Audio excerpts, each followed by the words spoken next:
주일날이 기다려집니까? 아니면 벌써 주일이야? 이랬습니다. 목사는 기다려야 되는데, 솔직히 목사는 설교 준비해야 되니까, 아휴, 벌써 주일이야. 왜 이렇게 일주일이 빨리 돌아오는지, 돌았으면 주일이고, 돌았으면 주일이고. 조그마한 교회지만은 설교를, 일주일에 몇 번 하느냐 하면은, 10번 가까이 합니다. 한국의 대교회 목사님보다 설교를 더 많이 해요. 준비를. 매일 새벽기도 있죠. 수요일날, 금요일날, 주일날 1부, 2부 하죠. 그러니까 한국의 웬만한 목사보다 설교를 많이 해야 돼. 그러니까 늘 뒤에 그냥 설교 따라다니니까. 여러분들은 변변치 않게 들릴지 모르지만 준비하는 사람은 설교에 오하랬대. 일본 말로 그냥 정신이 없는 것 같아요. 그래서 일주일이 너무너무 빨리 오는데 여러분 일주일이 기다려져야 되는데 아이고 또 교회 가야 돼. 이렇게 되면 이게 영적으로 지금 조금 아까신 것 같은 지금 들어온 것입니다.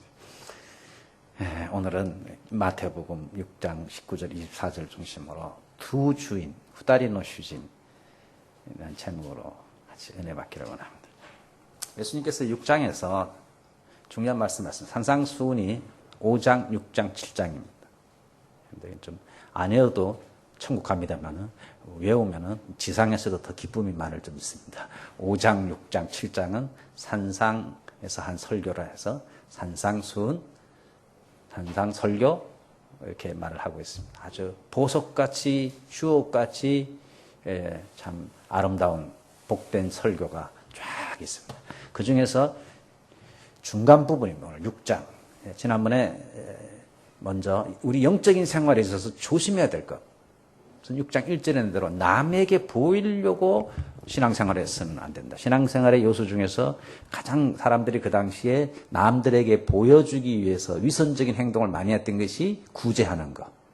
구제를 하는데 남에게 이렇게 표시를 낸다는 것. 그 다음에 기도할 때 자기가 기도 많이 한다는 것, 영적인 사람이라는 것을 은연중에 자꾸 이렇게 나타내기 위해서 보이는 데서 기도하고 또 길게 기도하고 폼 잡고 기도하고 이렇게 했다. 또 하나는 금식인데 금식도 금식 몰래 하면 아무도 모르니까 금식하는 표시를 얼굴에다 세수도 일부러 안 하고 누가 봐도 아이고 얼굴이 왜 그렇습니까? 이렇게 묻도록 지금 금식 중입니다. 이 대답을 하고 싶어가지고 그렇게 했다는 거죠. 그러면은 사람들이 자기를 굉장히 신앙심이 깊은 사람으로 이렇게 알아준다. 그래서 신앙생활을 하는 데 있어서도 우리가 위선적이 될 수 있다는 것입니다. 기도 열심히 합니다. 물론 바리새인들이 일주일에 2번 금식 기도합니다. 금식합니다. 열심히 하면서도 사람들이 잘못될 수 있다는 것. 많은 사람을 엄청난 돈으로 도우면서도 잘못될 수 있다는 것. 그것을 예수님께서 지적하셨습니다.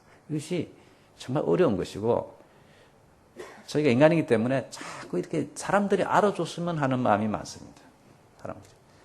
기도가 대표 기도나 사람들 앞에서 기도하는 게 왜 힘드냐 하면은 기도 자체가 힘든 것이 아니고요. 사람들을 의식하니까 힘든 것입니다. 좀 더 잘하려고. 그래서 오늘 기도 참 좋았습니다. 이런 말이 듣고 싶어가지고. 근데 그런 말 안 해주면 섭섭하고. 우리 목사님들은 그런 걸 많이 느낍니다. 근데 인간이기 때문에 조금은 어쩔 수 없어요. 그게. 그러나 우리가 이기려고 노력을 해야죠. 사람에게 보이려고 하는 것이 아니고 하나님께 보이려고 우리가 은밀한 중에 보신 하나님을 늘 의식하지 아니하면은 거의 대부분의 사람이 그런 위선에 빠질 수 있다. 그리고 오늘 본문부터 마지막까지는 그런 신앙생활의 문제가 아니고 일상생활에 있어서 우리가 어떻게 조심해야 될 것이 무엇인가에 대해서 말씀하시는데 오늘 본문은 돈에 관한 것, 우리가 보물로 여기는 것들에 대해서 그 다음에 다음 주에 살펴볼 것은 의식주에 관계되는 것들에 대한 염려, 걱정 이것이 우리가 어떤 것을 주의해야 될 것인가에 대해서 살펴보도록 하겠습니다. 오늘 19절 보시면 너희를 위하여 보물을 땅에 쌓아두지 말라. 거기는 좀과 동록이 해하며 도적이 구멍을 뚫고 도둑질하니라. 오직 너희를 위하여 보물을 하늘에 쌓아두라. 거기는 안전하다. 그러니까 보물을 쌓는데 땅에다가 쌓아두지 말고 하늘에 쌓아두라. 이 보물은 물론 보물입니다만 포괄적으로 우리가 가장 소중히 여기는 것들이. 이것은 돈일 수도 있고 남편이 될 수도 있고 아내가 될 수도 있고 자기 취미생활이 보물인 사람도 있고 구루마가 보물인 사람도 있고.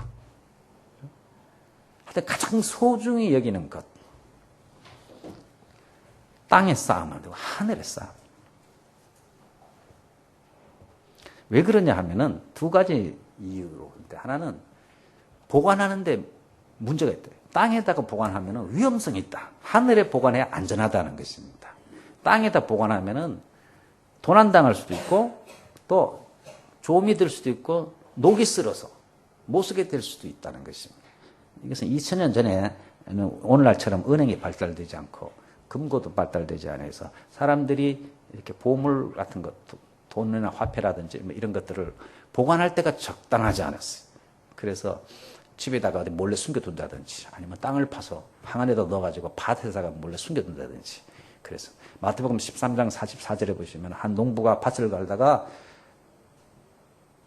보석이들은 항아리를 발견합니다. 왜 밭에 거기 보물이 있었는가?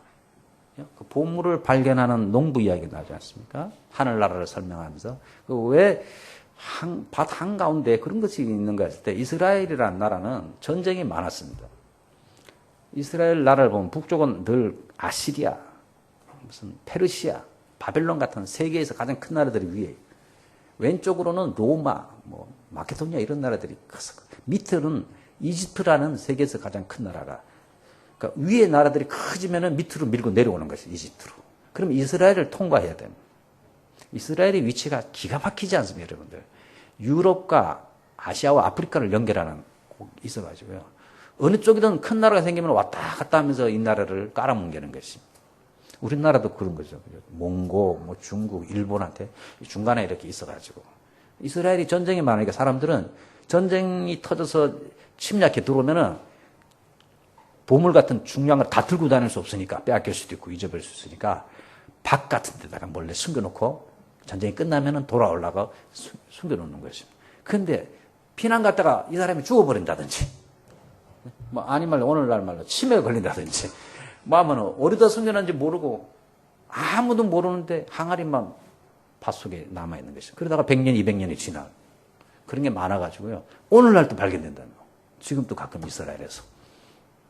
그래서 옛날에는 이런 보물들을 땅에다 묻어둔다든지 또 어디다 집에 안에다 숨겨두고 이렇게 하다 보니까 귀중한 옷 같은 거는 좀이 막, 여러분 옷 같은 거 가끔 안 입는 거 보면은 이 곰팡이가 피고 막 그러지 않습니까? 아까운 옷 보면은 그런 거 있어요. 가끔. 그죠? 땅에다가 보물을 보관하면은 그렇게 될 위험성이 있다. 도둑님이 와서 또 훔쳐갈 수도 있다. 그러니까 하늘에다가 쌓아더라. 거기는 좀이나 또 녹이 쓸지 않고 도둑질도 할 수 못하는 안전하고 영원한 하늘나라에다가 쌓아야 된다. 이 지상은 언제 어떻게 될지 모른다. 보관하는 데 문제가 있다는 것이. 어저께 저희 동기 목사가 황병건 목사라고 있습니다. 서울에. 지난주에 노예 임원들 왔다 갔는데 페이스북에 뭘 사진을 자주 올려요. 그래서 어저께 뭘 하나 올려서 자세히 보니까 중국집, 한국의 중국 중화요리점에 짜장면을 이렇게 먹으러 다니는데 먹으면 쿠폰을 하나씩 준대요. 쿠폰을 모아놓은 거 이만큼 열 몇 장 되더라고요. 그 사진을 쭉 올렸어요. 왜 올렸는가 글을 보니까 이 쿠폰을 많이 모으면 모을수록 이제 탕수육을 하나씩 준대요. 짜장면 뭐 10그릇 먹으면 탕수육 작은 거 하나. 근데 많이 모으면 큰 거 하나 이렇게 준대요. 근데 작은 거 먹을 만큼은 모았는데 조금만 더 참으면 큰 거 먹을 수 있다고 계속 모으고 있는 거예요, 지금. 근데 한 2장만 더 모으면 큰 거를 먹을 수 있대요. 근데 어저께 가보니까 중국집이 문을 닫아버렸대. 그래가지고 그 쿠폰을 많이 모은 거를 못 쓰게 됐대. 그래서 나 내일 보물을 하늘에 쌓아라는 설교를 하는데 이거를 좀 인용해도 되겠냐 했더니 허락이요 하고 연락이 왔어요. 헛수고 한 거야, 헛수고. 열심히 모았는데 중국집 문을 닫아버렸으니까 우리가 이 세상에서 땅에 보물을 쌓는 게 그와 같은 것입니다. 그거는 중국집이 문을 닫아서 그 정도죠. 우리 자신이 문을 닫을 수가 있어요. 내 인생이 폐점할 때가 있어요. 우리가 언제 폐점할지 아무도 모릅니다. 아무도. 중국집이 문을 닫아버려서 그 쿠폰을 못 쓰면 중국집이 문을 안 닫아도 자기 인생을 먼저 문 닫아버리면 엄청 쌓아두고도 더 억울하죠. 더 억울해. 땅에다가 보물을 쌓는 것은 그와 같은 짓이랍니다. 그와 같은 짓이다. 그래서 너희는 보물을 하늘에 쌓아둬야 돼. 하늘에 쌓아. 땅에 산다는 것은 자신의 육신을 위하여서 자신의 안녕과 안정과 쾌락을 위해서 돈을 모으고 쓰고 하는 것을 땅에 쌓는다고 말할 수 있겠습니다.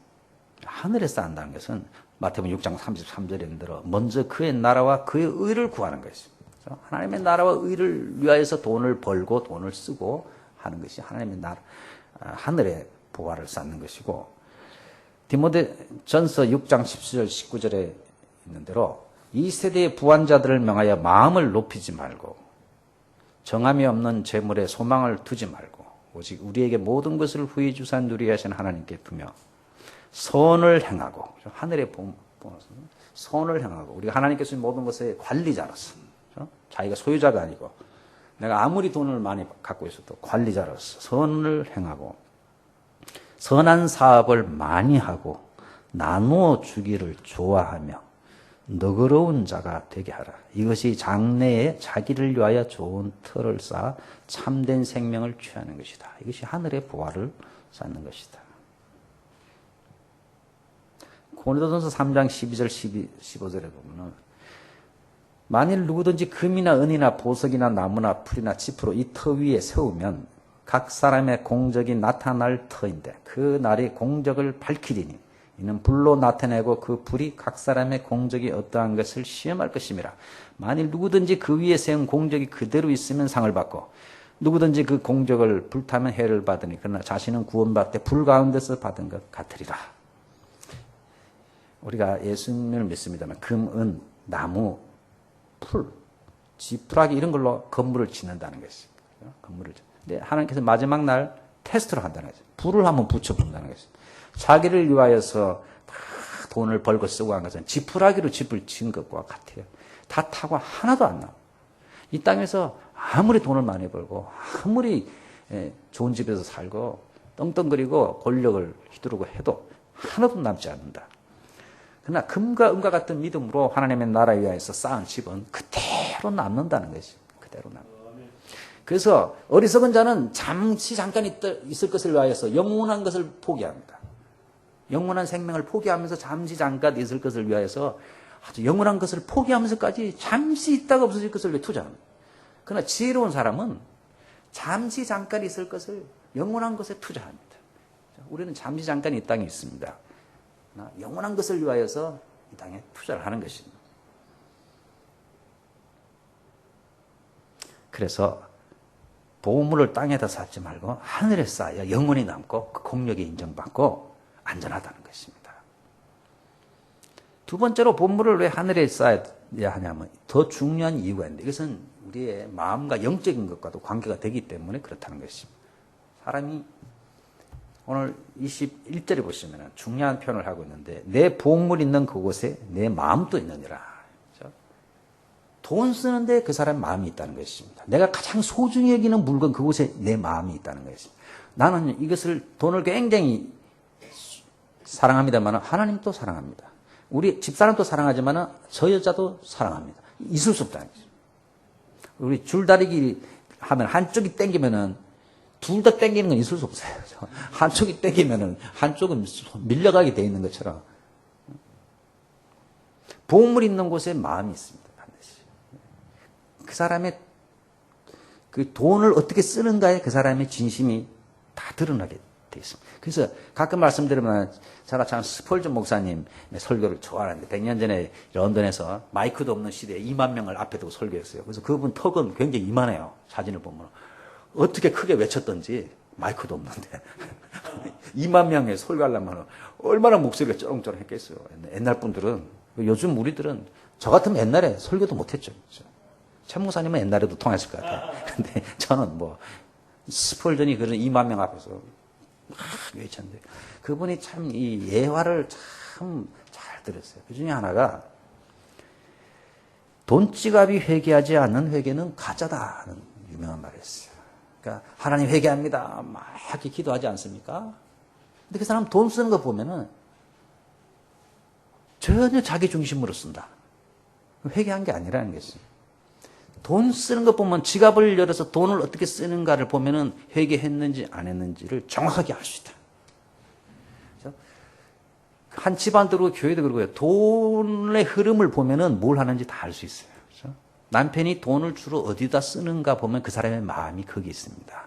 마음이 온통 빠진코 있는 사람은요. 빠진코에 돈 많이 씁니다. 몰래. 안에 몰래 가서 씁니다. 이게. 그래서 마음이 거기 있는 것입니다. 주일날만 되면은 스위드바시에 도쿄도 맨날에 우리 교회가 오차넘 했을 때 제가 오미야에 살 때 아키하바에서 갈아타고 한정거장 오차넘이 가면 그 다음 스위드바시인데 사람이 바글바글해 예배 시간. 그럼 뭔가 그리고 산이 냄새가 이상해. 이 사람들이 뭔가 했더니 스위드바시에서 다 내려. 거기 가면 경마를 중계하는 데가 있어요. 다 일간 스포츠가 스포츠 신문지 하나씩 들고 뭘 이렇게 거기 체크를 하는지. 근데 그 사람들은 냄새가 비슷해요, 다. 이상한 냄새가 나.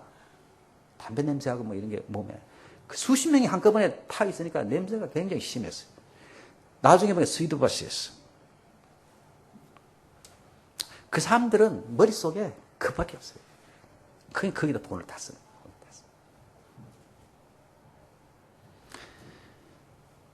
돈 쓴 거 보면은 그 사람의 진심을 알 수 있습니다. 복물이 있는 곳에 그 사람의 마음이 있습니다. 사람은 어쩔 수 없습니다. 그런데 사람이 가난했을 때 하고 그 사람이 성공했을 때를 보면요. 뭔가 달라집니다. 좋게 달라지는 사람도 있지만 대부분은 좀 이게 거만해집니다. 돈이 없을 때보다 돈을 많이 벌어. 지위가 낮아질 때 지위가 높아지고 하면 가진 것이 많아지면은 사람이 바뀌기 시작합니다. 사람을 쳐다보는 눈도 다르고 세상을 보는 것도 다르고. 그래서 돈 없는 사람을 자기도 돈 없었는데요. 돈 없는 사람이 잘 되면 오히려 돈 없는 사람을 무시하고. 이상하게 사람이 그렇게 되는 것입니다. 왜냐하면 인간은 역시 돈 있는 곳에 마음이 있습니다. 돈이 많으면 자기가 굉장히 훌륭한 사람 같고 뭐 이렇게 에라이한 사람이 된 것 같은 느낌이 이렇게 들기도 하고 돈이 사람을 바꿔버립니다. 완전히 바꿔버려요. 돈이 많은 사람은 이상하게 말빨도 세고 교회도 그렇습니다. 돈이 많고 헌금 많이 하는 사람은 교회도 말빨이 한국 그런 사람들이 장로가 되고 그러니까 그런 사람이 장로가 되니까 교회를 자기 마음대로 흔드는 거예요. 내가 제일 많이 헌금했다. 제발 우리 교회는 그런 분들 없으면 좋겠어요. 성공하더라도요. 돈 제일 많이 벌고 헌금 제일 많이 하더라도요. 좀 겸손하고 표시도 안 내고 좀 그래야 되지 않겠어요?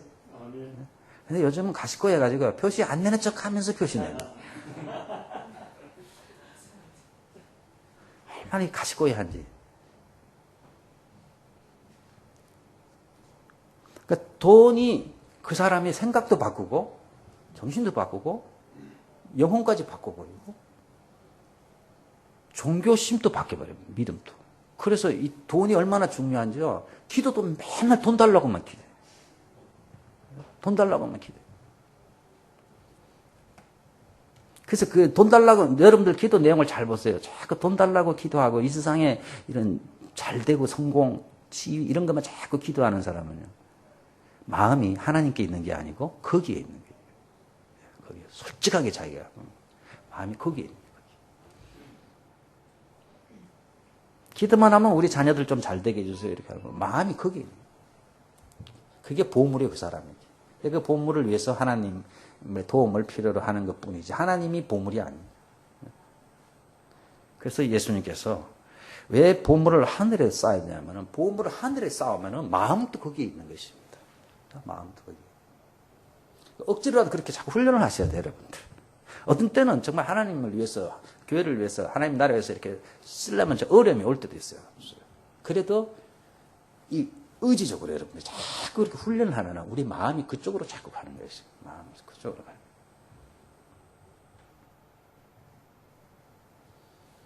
헌금을 잘한다고 신앙생활이 좋다고는 항상 말할 수 있어요. 왜냐하면 기복신앙으로 헌금하는 사람도 있고 체면 때문에 헌금하는 사람도 있어요. 그렇잖아요.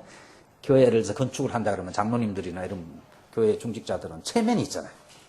뭐 우리 교회는 그렇게는 안 합니다만 한국에는 거의 공포를 합니다. 누구 얼마 해가지고 책자에도 나옵니다. 무슨 장로 1억, 뭐 안수집사 5천만 원, 뭐 이렇게 쭉 제일 많은 사람부터 위에서부터 착착착착 써가지고요 붙여놓고 교회의 요람이나 이런데 무슨 교회의 40년 이런 기념 책자에 다 씁니다. 그것도 기록에 다 남아 있어요 교회에. 그러니까 다 하는데 나만 안 할 수 없잖아요. 많이 합니다 많이. 근데 그걸 가지고 신앙 좋다고 할 수 없어요. 그러나 역으로 신앙은 좋은데 헌금은 전혀 안 해. 이런 건 또 있을 수 없어요.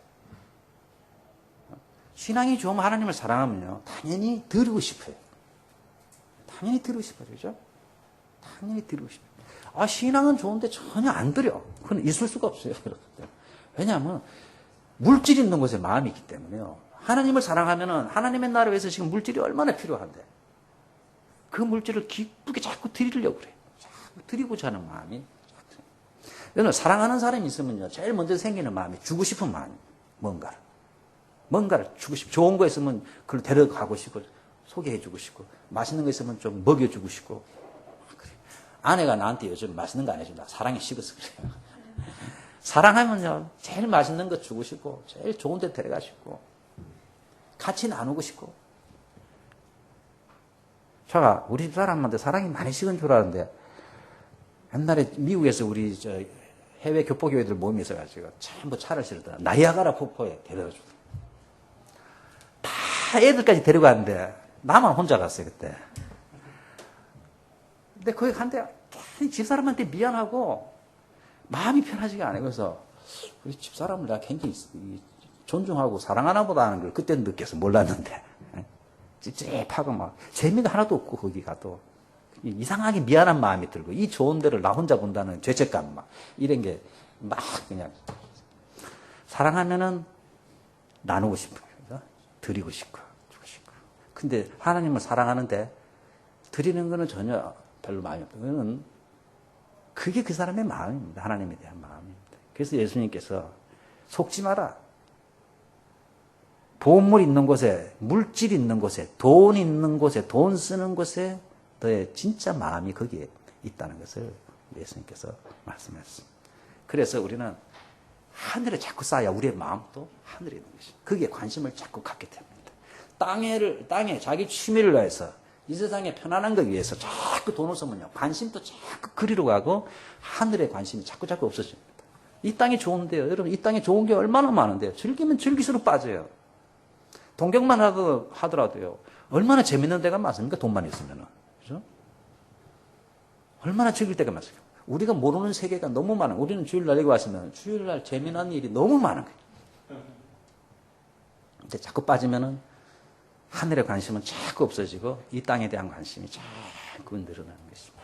그나마 우리가 주일날이라고 해서 이곳에 앉아 있으니까 그나마 여러분들 관심이 조금 세상으로 가는 걸 꺾을 수 있어요.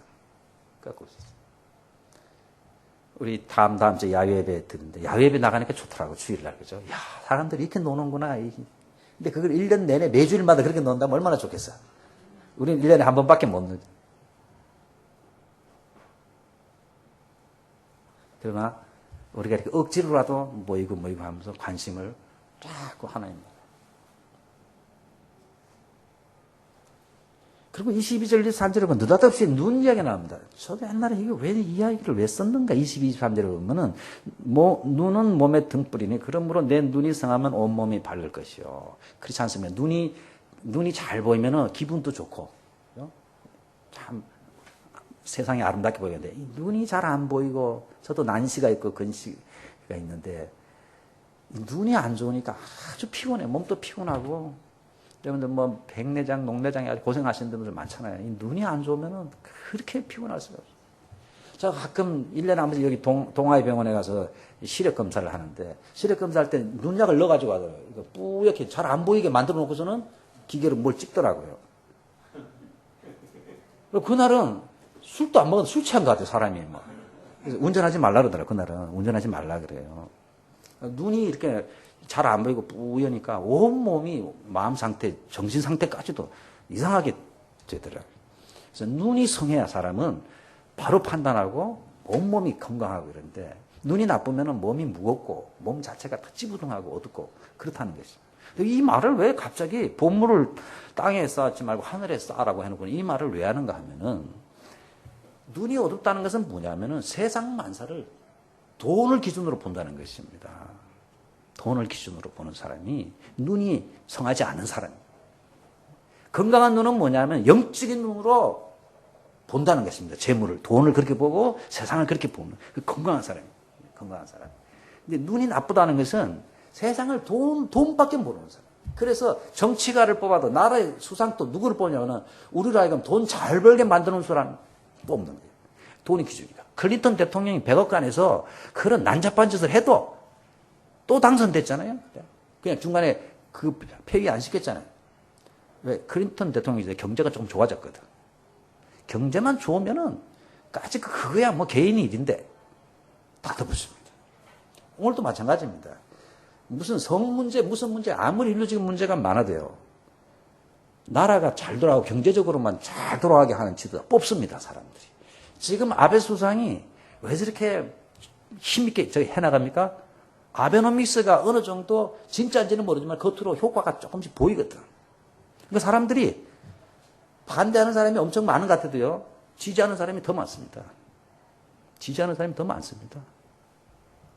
훨씬 더 많이 지지해요. 몇 명 모였습니까? 100만 명이라도 모였습니까? 일본의 인구가 1억 3천 명.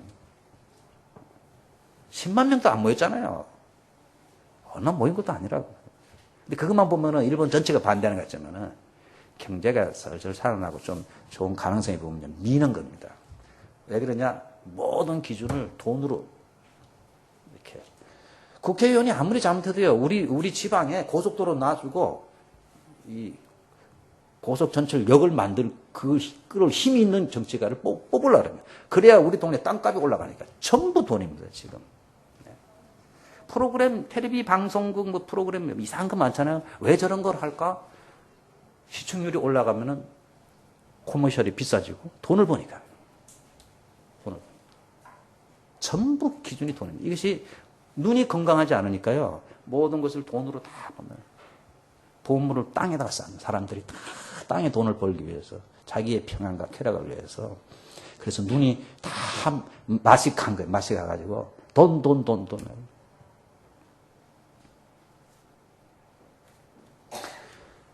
여러분들 육신의 눈과 영의 눈 세상 보는 눈이 전혀 다르고 판단이 전혀 다르고 가치관이 전혀 다른 것입니다.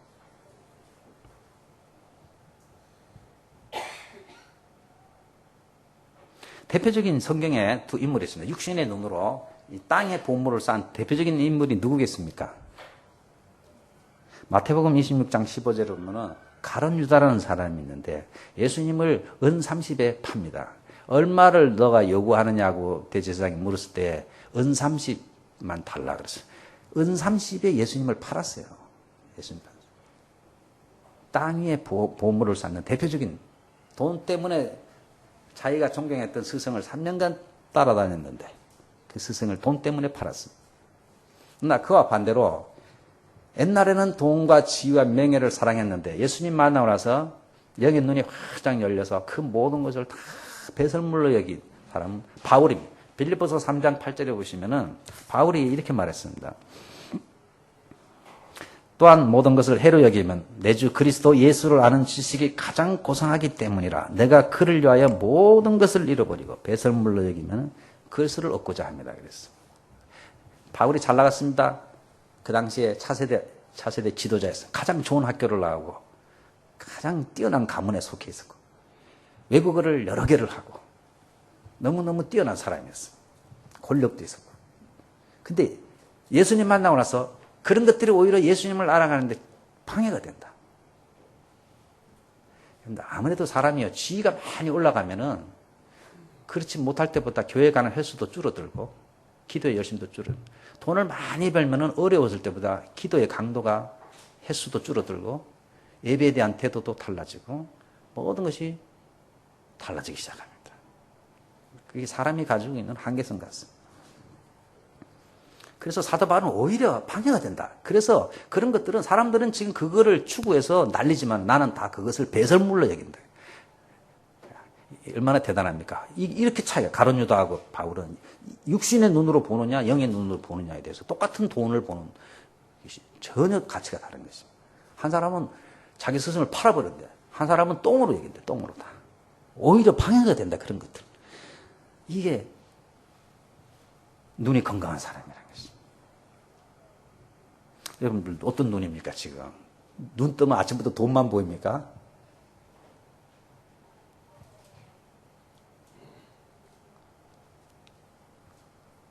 그래서 바울은 에베소 교회를 위해서 에베소 1장 7절 19절에 보시면은 에베소를 위한 교회를 위한 첫 번째 기도가 뭐냐면은 에베소 교인들이 건강하고 돈 잘 벌게 해주세요.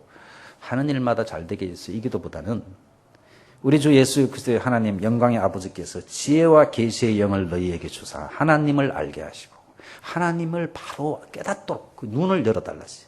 지혜의 계시 그 성령을 부어주셔서 하나님을 바로 아는 눈을 열어주소서. 그 다음에 너희 마음의 눈을 밝히사 그의 부르심의 소망이 무엇이며 마음의 눈을 밝혀가지고 하나님이 왜 불렀는지 그렇죠? 그것을 깨닫고 그 성도 안에서 기업의 영광의 풍성에 장차 우리가 들어갈 천국에 그 복된 천국을 깨달을 수 있도록 그들의 눈을 열어주소서. 그의 힘의 위력으로 역사하심을 따라 믿는 우리에게 베푸신 능력의 지극히 크심이 어떠한 것을 너희로 알게 하시고 하나님께서 우리에게 베푸시는 하나님의 그 놀라우신 능력을 바로 깨달을 수 있도록 하나님을 바로 깨달을 수 있도록 그들의 눈을 열어주소서 하는. 그래서 예수님께서 눈 이야기를 하는 것입니다. 이 눈이 어두워지면은 세속적인 기준으로 모든 걸 본다는 것입니다. 자꾸 돈을 기준으로 모든 것을 보게 된다는 것입니다. 그러나 눈이 밝으면은 사도 바울처럼 이런 기도를 하고 이런 것을 추구해야 돼요. 돈이 물론 필요하지만 돈에 노예가 안 된다는 것입니다. 돈 안 한다는 것입니다.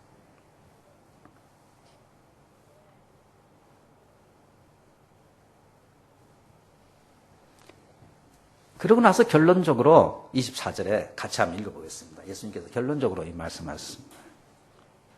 시작. 한 사람이 두 주인을 섬기지 못할 것이니 혹 이를 미워하며 저를 사랑하거나 혹 이를 중히 여기며 저를 경히 여기며 너희가 하나님과 재물을 겸하여 섬기지 못하느라. 참된 주인을 선택하라. 돈과 하나님을 동시에 똑같은 비중으로 섬길 수는 없고 어느 한쪽을 중요시하든지 어느 한쪽을 더 사랑하든지 이렇게 되지. 속성상 그렇다는 거예요. 우리 집사람도 사랑하고 다른 사람도 이것이 있을 수가 없어요. 난 똑같이 사랑하는데 당신이 섭섭하게 생각하지 마. 그러면 그래요 하고 이해해 줄 사람은 사랑의 속성이 그런 친구를 좋아하는 거야. 이 친구도 좋아하고 저 친구도 좋아하지만은요. 부부간의 사랑은 그런 게 아니거든. 그러면 세상 어떤 여자가 그래요. 저는 괜찮습니다. 이러겠습니까? 두 주인을 섬길 수 없다. 선택하라. 하나님의 사랑, 우리를 향한 사랑은 항상 이래 타협이 안 되는 것입니다. 중간지대가 없습니다. 이것도 하고 저것도 하고가 아닙니다. 항상 구약이나 신약이나 하나님께서 절대적인 사랑을 우리에게 부어주셨기 때문에 하나님도 절대적인 사랑을 우리에게 요구하십니다. 육신의 눈으로 세상을 보는 사람에게서는요. 돈이 곧 신입니다. 신. 돈만 있으면 뭐든지 할 수 있으니까. 돈이 힘이고 권력이고 신입니다. 그렇죠? 정치가들도 결국은 돈입니다. 다 돈.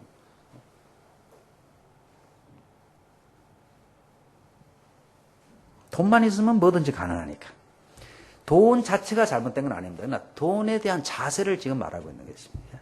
돈에 대해서. 많은 사람들이 돈의 노예가 되어 있습니다. 돈만 있으면.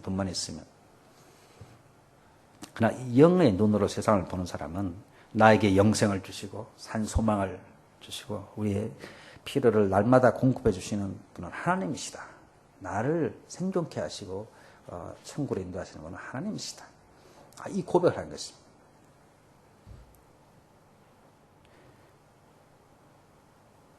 디모데후서 2장 3절 4절에 보시면은 하나님을 주인으로 모신 사람은 이런 태도를 갖는다는 것입니다. 너는 예수 그리스도의 좋은 병사로 나와 함께 고난을 받으라. 병사로 복무하는 자는 자기 생활에 얽매이는 자가 하나도 없나니 이는 병사로 모집한 자를 기쁘게 하라. 군인으로 모집을 갔는데 군대에 있으면서 맨날 먹는 거 걱정하고 입는 거 걱정하고 이러면 어떻게 훈련을 받고 전쟁에 나가겠습니까? 제가 군대에 있을 때 보면요. 매일 앉아서 애인에게 편지 쓰는 제 동기였어요. 그 여자친구도 대단해요. 일주일에 하루에 두 통씩 먹어, 하루에. 밥 먹고 편지만 써놔. 매일 구석에 앉아서 편지를. 그러니까 그것도 좀 그렇더라고요. 근데 제대할 때 그 여자애가 다른 데로 가버렸어요. 그걸 뭐 신발 바꿔 신어. 한국 신발 바꿔 신는다 그래, 그걸. 그렇게 편지, 하루에 두 통씩, 일주일에 두 통이 아니고. 대단하죠, 그죠? 그러니까 이 친구는 군대는 관심이 없어요. 애인 생각, 애인 생각. 그 친구는 사고를 안 쳐서 다행인데요. 제가 쫄병 때 병장이 마지막에 다대 가서 신발을 바꿔 신었어요. 그래갖고 머리가 돌아버렸어요. 그러고 죄도 없는 우리들 맨날 얻어터져. 출산 때리고 막. 자기가 화풀이 우리한테 다 했어요, 우리한테.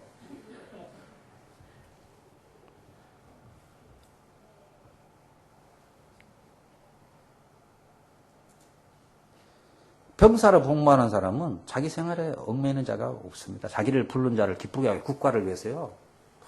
저희가 이만한 내무반에 한 30명 생활했거든요. 이쪽에 15명, 이쪽에 15명. 마루 쭉 깔고서. 자기 스페이스는 요만큼밖에 안 되잖아요. 지금 생각하면 어떻게 살았는지 모르겠어요. 거의 3년을. 그 남자들만 쭉 이렇게 쭉 자지 않습니까? 그래서. 어떻게.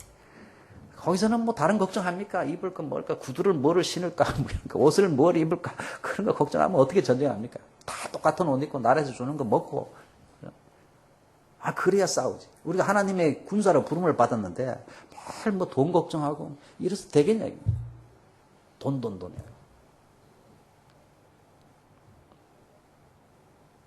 정말 하나님을 주인으로 무슨, 그 주인을 기쁘시게 하기 위해서.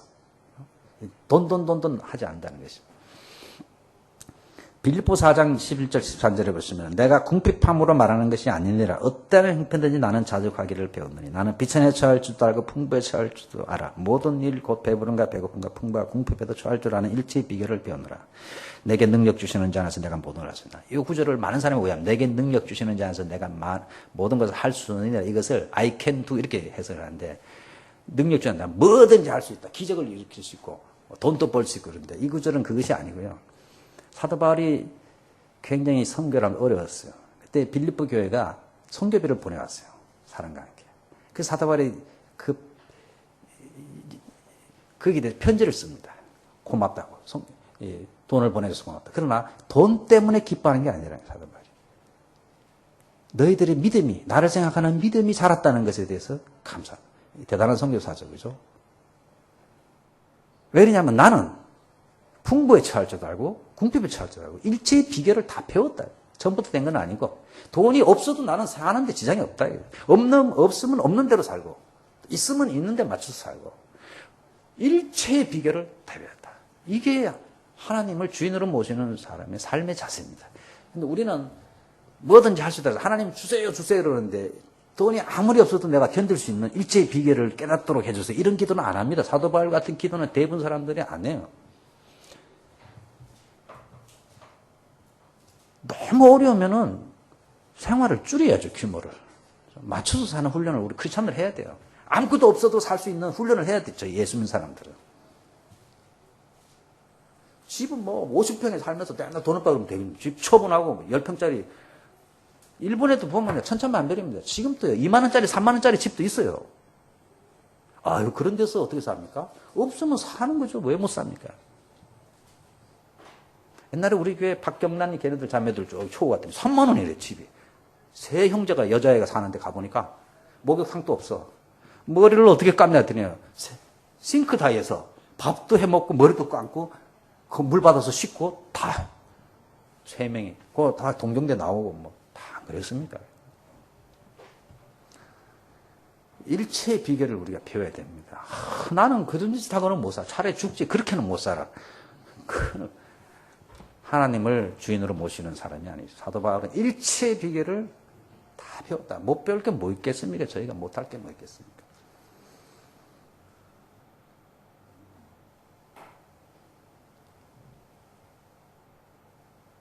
우리 교회 이전할 때, 시부에 할 때 돈이 없지 않았습니까?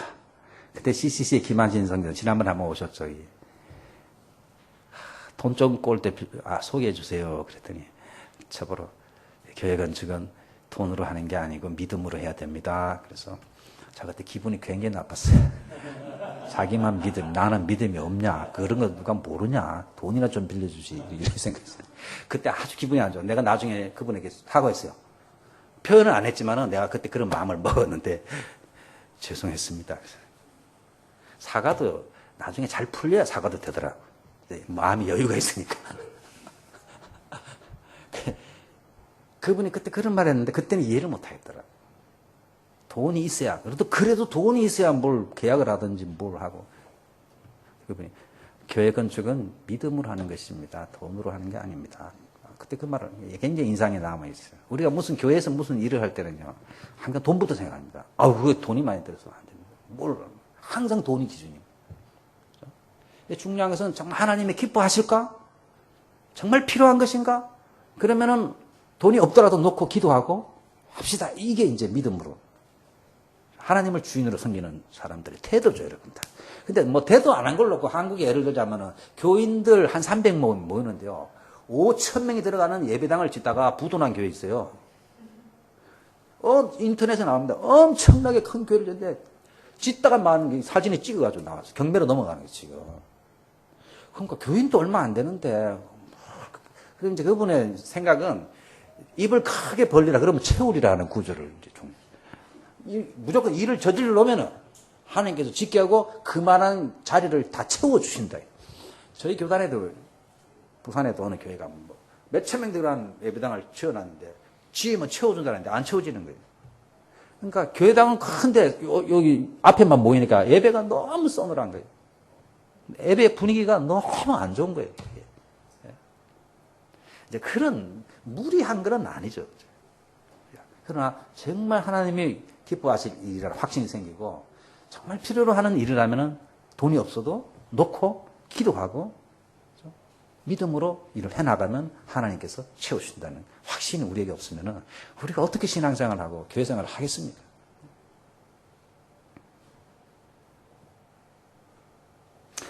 하나님을 하나님으로 참된 주인으로 인정하면은 반드시 하나님께서 나머지 것들은 부차적으로 채우신다는 것이 성경의 가르침입니다. 먼저 하나님의 나라와 의를 구하라. 그리하면 이 모든 것 필요한 것들에 대해서는 물질적인 이런 것들에 대해서는 하나님께서 채워주신다는 것이 구약 신약 일관적으로 하나님께서 우리에게 가르쳐주시는 말씀입니다. 여호수아 24장 14절 15절에 보시면 여호수아가 가나안 땅에 들어가서 하나님이 약속하신 땅에 들어갔어요. 이제 자유롭게 됐어요. 사람이 잘 돼도 문제. 그 땅에 들어가서 전쟁이 다 끝났는데 하는 짓을 가만히 보니까 그 땅에 사람들이 섬기는 우상이 너무 멋있거든. 그리고 잘 먹고 잘 살아. 그 사람들이 단순히 이스라엘 사람들이 바보라서 그렇게 하는 게 아닙니다, 여러분들. 우리가 보면 너무 웃기잖아요. 근데 그렇게 큰 우상들을 섬기고 하는데 잘 먹고 잘 사니까 관심이 가는 거예요. 유일신 하나님을 믿는 자기네들보다 우상 숭배하는 그들이 잘 먹고 잘 사니까 자꾸 마음이 끌리는 거예요. 그래서 하나님은 안 믿을 수는 없으니까 하나님을 믿고 또 평일에는 가나안 족속들이 믿는 그 신을 섬기는 거예요. 그곳에 가서. 그러니까 여호수아가 살아있는데도 얼마 전에 하나님의 놀라운 기적들을 그렇게 체험한 그런 사람들임에도 불구하고 그 사람들이 하나님도 섬기고 가나안 신도 섬겼어요.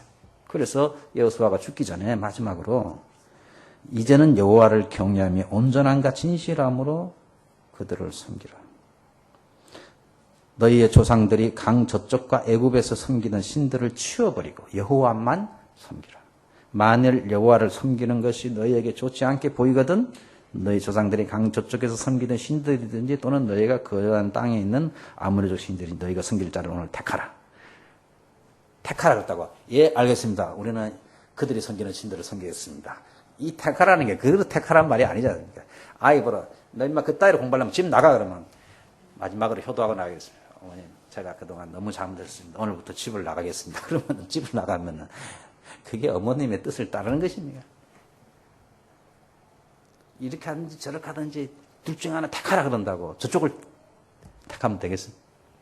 정리하라는 거죠. 정리하라는 거. 확실하게 하나님만 섬기라.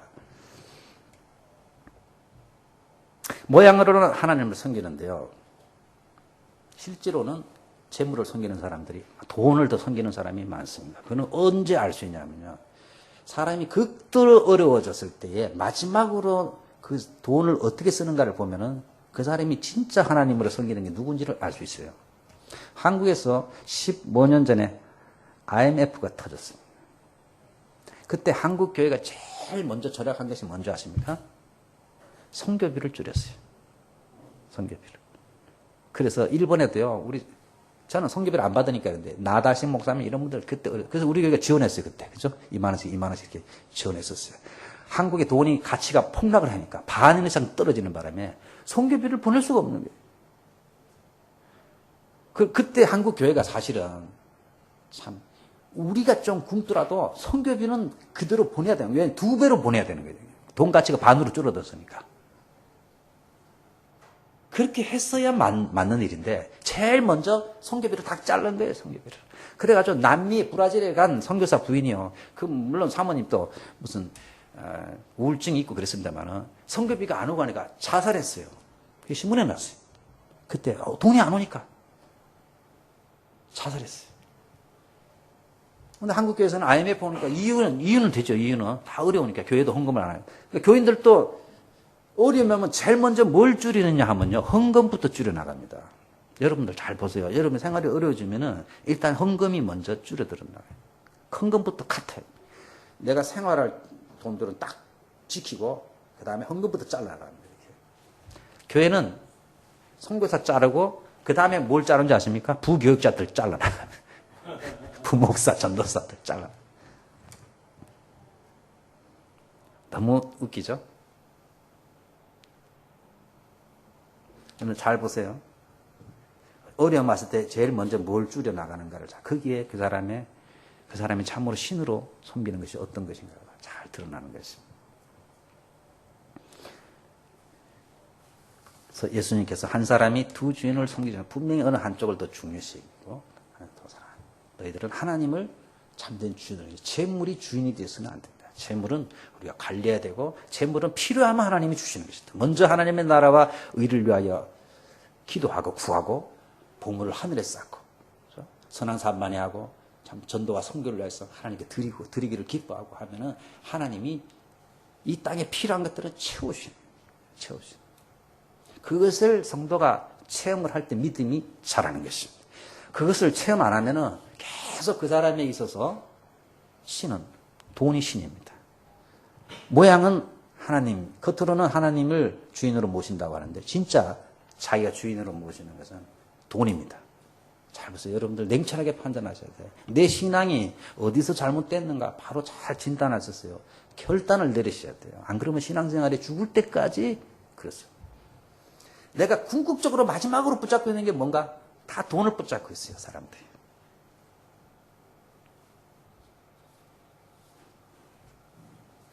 일본에 동일본 지진이 났을 때 금고가 5,700개나 발견됐다는데요. 그 안에 예금이 23억 원이나 있다.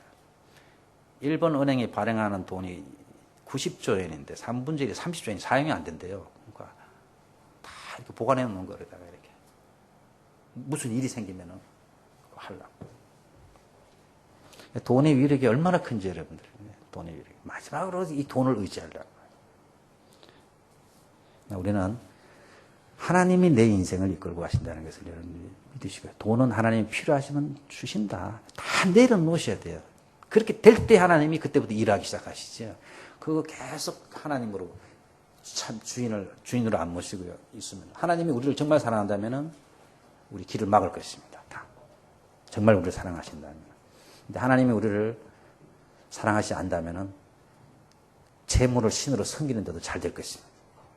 그것은 축복이 아니고 저주입니다. 저주. 그래서 어떤 때는 잘 안 될 때가 축복이고 돈이 없을 때가 축복이고 몸이 아플 때가 축복이고 많습니다. 제가 하나님께로 돌아오는 간증들을 많이 듣는 걸 보면요. 다들 어려울 때 한 계기가 돼가지고 인생에 어떤 의미를 못 느낀다든지 자기 힘으로 아무리 해도 뭘 안 된다든지 여러 가지 벽에 부닥치고 할 때에 참 그걸 통해서 참된 하나님을 돌아오는 사람들이 너무나 많기 때문에 성도들이 잘 되는 게 아닌 것 같아요. 자꾸 어려움이 와가 부딪히고 내 힘으로 안 된다는 한계를 자꾸 느끼고 할 때 그것을 통해서 하나님이 우리를 끌어당기시고 참 하나님을 알게 하시고 참 하나님을 섬기시기를 주님께서 원하시는 일이 너무나 많기 때문에 오히려 우리 교회도 어려움이 많습니다. 성도들 여기 밤은 다 어려워요. 다 하나라도 빠짐없이 너무너무 힘든 가운데 있어가지고 내가 어떤 때는 이래가지고 내가 이 교회 목회를 어떻게 할까 이런 생각이 들어요. 하나라 보면 너무너무 무거운 짐이 있어요. 너무너무 무거운 짐들이 다 있어요. 근데 또 그것 때문에 그 사람이 또 주님께 나가고 믿음의 줄을 놓지 않고 하나님께서 그것을 통해서 그의 하나님이 되신다는 것을 이렇게 보면서 하나님의 섭리, 하나님의 인도하심이 우리의 생각을 너무나도 뛰어넘는 그런 하나님의 섭리와 인도하심을 그것을 통해서 또 보게 되는 것입니다. 기도하겠습니다. 살아계신 하나님 아버지, 우리 마음속에는 참 하나님을 섬기기도 하지만 또 돈이 없으면 안 된다는 이 돈에 대한 집착이 너무나 많고 하나님을 사랑하면서 이 세상에 사랑하는 것들이 좋아하는 것들이 너무 많아서 우리의 마음을 빼앗아가는 것들이 너무나 많습니다. 아버지 하나님, 오늘 예수님의 말씀대로 저희가 정신을 바짝 차려서 잠시 있다 없어질 것을 위하여서 가장 귀중한 생명을 허비하는 죄들 되지 않게 하여 주옵시고 영원한 하나님의 나라와 의를 위하여서 잠시 잠깐 있을 이 땅의 물질과 건강을 온전히 주님을 위하여 드릴 수 있는 믿음의 사람들이 다 될 수 있도록 주여 축복하여 주옵소서. 형식적으로 신앙생활하지 않고 참 생명을 걸고 주님 의지하고 섬기는 자들이 다 되게 하여 주옵소서. 예수님의 이름으로 기도합니다.